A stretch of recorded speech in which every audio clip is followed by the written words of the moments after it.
And what can recruiters do to better align with the candidate's experience in career orientation and job seeking?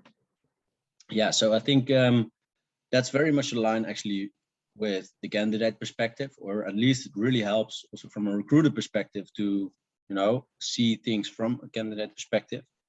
So it also helps if you actually know the roles that you are sourcing for and what kind of personalities usually there are within that domain. What you can do yourself to increase the effectiveness of your recruitment process and your outreach is to actually do two things I see usually go wrong. And one is doing your research.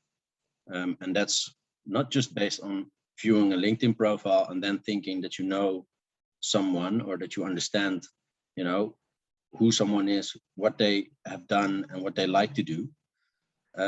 But actually do your research across, all the internet, all the information that you can find online, because there's a lot of information usually, also across different platforms. So if you can extract that information, make it your own and really understand what you are reading about that person, then your chances increase is that you actually find the right person, and you can also relate to what they actually want to do. So that's one thing. And then there's the outreach part. And the outreach part is a different kind of story, or actually is very much aligned with the research part, but it's a more kind of a quick step that you do in the process with a lot of preparation. So what you usually see happening in outreach is that a lot of recruiters, they use automated messages and standardized messages and templated messages to just spray and spray and or spray and pray and have like 100 potential candidates sending them the same message. That doesn't really work nowadays anymore, because everybody knows it's standardized and automated. So when you see a message like that as a candidate, you also know, or at least you really feel like the chances aren't really that high that the match is really good. So if an outreach, you can include something that you have learned about the person online. So for an example, you shouldn't say like, okay, I saw your experience in development, because that's way too general and everybody can say that. And you can always include that in an automated message and people just know that. But for an example, you could say, I've seen your portfolio and I especially like these two projects in which you used Angular to build this application. And what I especially loved is X, Y, and Z. If you start your message with that, then your chances are way higher that somebody actually responds to your message.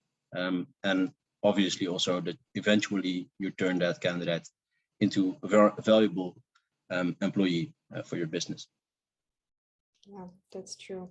So what basically you claim that personalized outreach is a perfect outreach from a candidate's perspective, or what is a perfect outreach from a candidate's perfect outreach from a candidate's perspective, I would say, is a hyper-personalized outreach in which you really include all the most important details that you could find on online that are related to the actual job, but are primarily focused on them as an individual and what they would like to do and what they actually can do in terms of skills.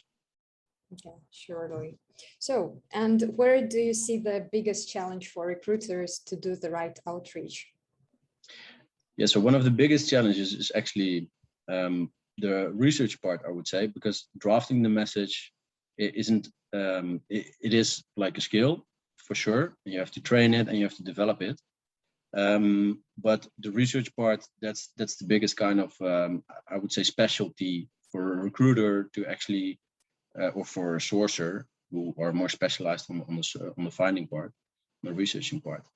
to actually make them make them own, so they can actually control it and they can use it in their recruitment process. So I would say the biggest challenge is getting to the right information about the candidate and actually really learning about the candidate and what they would like to do in their next career step. And therefore, you just need a lot of different sources of information. And you need actually to be able to understand and read through the lines about what they might be looking for in the next step. And then you obviously have to test that out, because not all the information that you can find online is super accurate or super relevant. Most of it will be, some of it won't be.